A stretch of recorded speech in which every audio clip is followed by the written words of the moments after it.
Good morning to all. I'm Manny Singh. I'm California Waterfowl Vice Chair for the Bishop Chapter. And my good friend here, Fred Rowe, he's also the Vice Chair for the California Waterfowl Association. And in fact, he's the one who got me into this nice organization as a volunteer.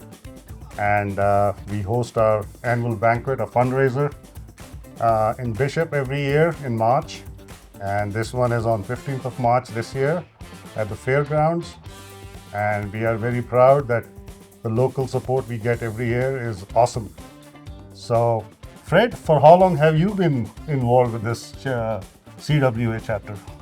Well, Joe started the chapter at the church, and I went to it for a couple years.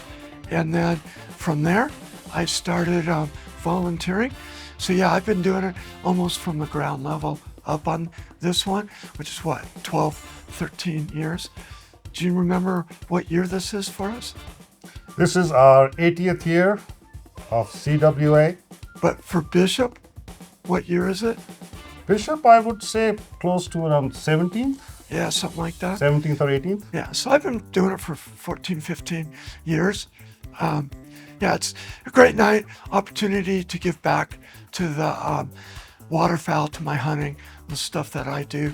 So I'm really enjoying the fact that I get to get out there and help the birds out.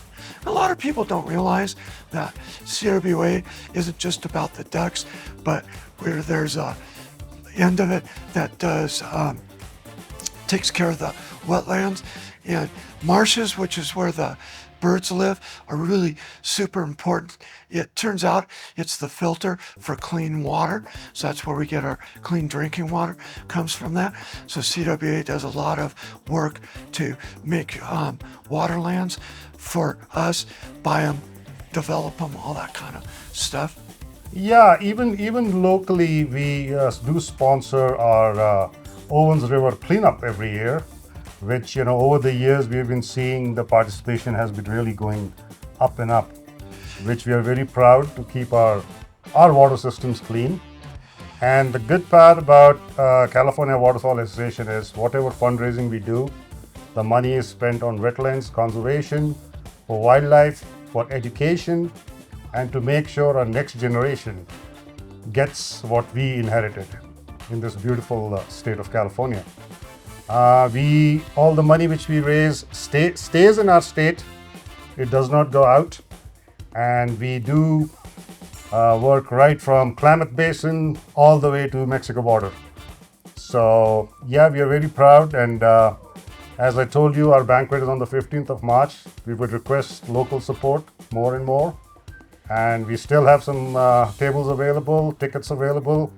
And my friend here, Fred, as everybody knows him, he's a very popular local, I would say, celebrity, if I may. Yes. And yeah, he's out there getting donations. And if you like to donate anything, you can call us up or go to our website.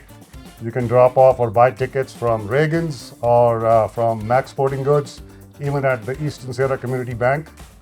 And so Fred, tell us what participation are we looking at for this year at the banquet? How many people you think will be? I think we're going to sell out at 300 like we have the last couple years. This type of thing in a small town like Bishop is more about an opportunity to go out and socialize. So it's a great event for people to show up and help us out and do stuff. And one of the big things we're going to do this year, we're going to have a bunch of kids stuff this year. So definitely a lot of kids show up. So we're doing some special kids events, games this year at the dinner. So we're looking forward to doing that. Lovely, yeah. We would like to thank all our big sponsors at this for this banquet, especially DWP, our neighbors here, a grocery outlet, and all the big businesses in town like Ace Hardware. They really, come through Mammoth Mountain. They do a great job, and we have a great time. We have great food catered by Country Club, and Our derbs are there, and we have a lot of raffle tickets for everybody, right? We have a very nice, attractive ladies' table, and we have some good trips, guided trips, for hunting and fishing. And we would request you all to come and join us.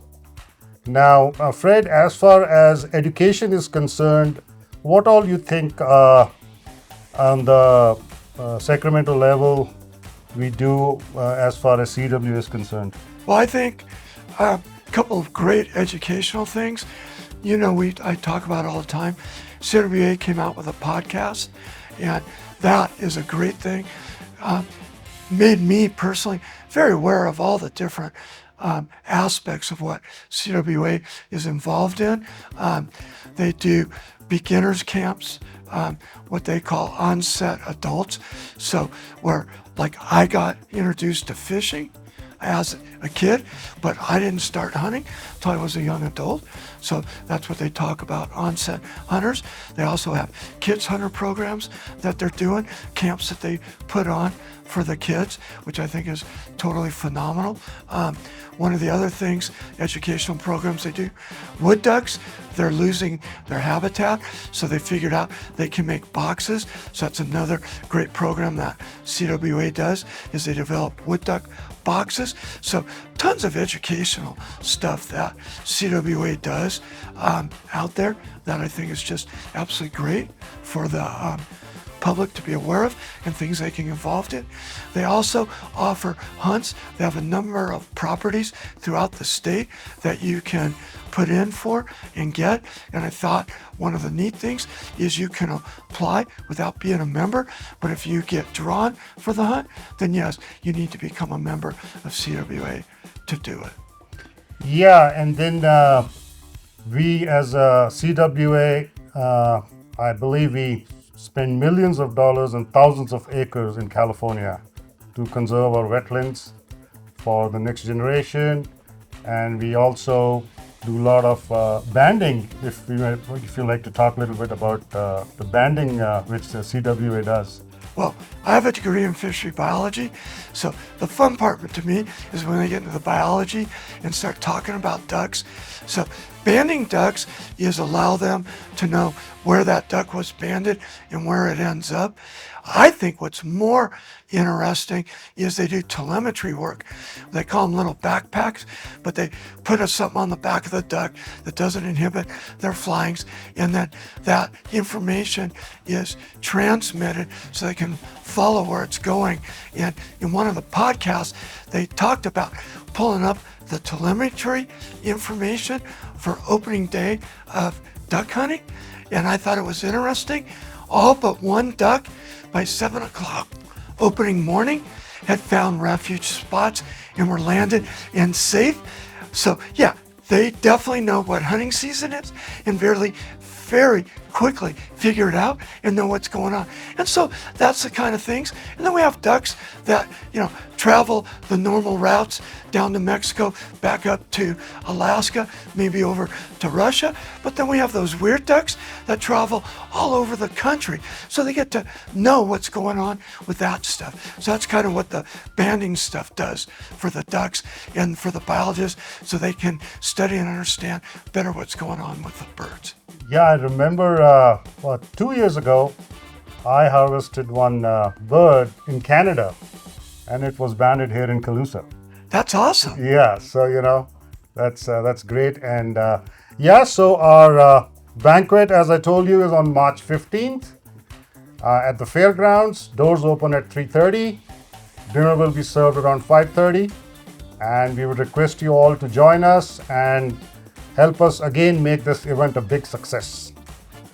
And as I say, we are here for the next generation to get what we inherited, and we look forward to seeing you all on March 15th. What do you think, Fred? I think that we will be getting a much more support than last year. What do you think? I hope so. I have a feeling. Right, folks? I hope we figure out and base out or out at 300 people, because that's what we have. If you haven't bought your tickets, you need to get on it, because we will sell out. We seem to do that every year. So as I told you, our motto, conservation, education, and helping the wetlands stay the way they are and improve them better. Hope to see you all. Thank you. Have a great day.